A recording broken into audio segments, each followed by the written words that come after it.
सूखी हुई नाक की रेंट और बदन पर जमे हुए आटे का क्या हुक्म है? क्या इससे गुस्ल नहीं होगा? अगर नाक में रुतूबत सूख कर चिपक गई है या नाखूनों में, औरतें उम्मूमन आटा सानते वक्त नाखूनों में आटा भरकर देखी नहीं और वो सूख गया आटा, या बदन पर कोई ऐसी चीज लगी जो खाल तक पानी पहुंचे से माने है, तो उन चीजों को साफ किए बगैर गुस्ल दुरुस्त ना होगा।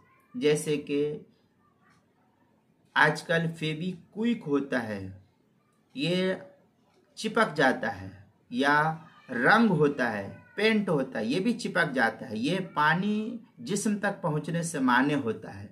तो इसको साफ किए बगैर अगर कोई आदमी गुस्ल करता है तो गुस्ल दुरुस्त ना होगा। आलमगीरिया में है वद्दरनुल याबिस फिल अनफ यमनउ तमामुल गुस्ल वकदा फि ज़ाहिदी वल अजीन फि ज़ुफ़री यमनउ तमामुल इग़्तिसाल। फतवा आलमगीरिया पहली जिल्द सफ़ा 13, किताबुल मसाइल पहली जिल्द सफ़ा 177 पर नकल किया है।